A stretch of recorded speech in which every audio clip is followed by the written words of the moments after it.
Olá pessoal, olha só, eu tô aqui com essa maravilhosa, ela vai dar uma notícia incrível aqui, que eu recebi hoje essa notícia. Fala, Andréia. Olá pessoal, tudo bem com vocês?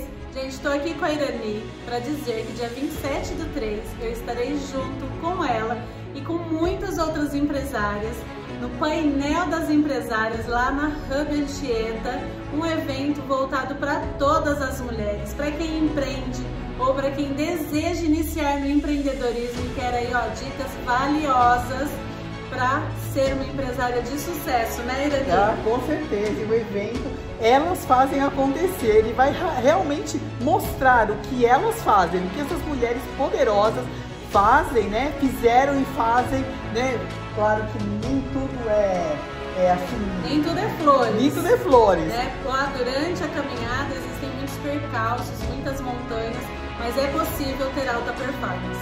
Isso aí. Gratidão. Esperamos vocês.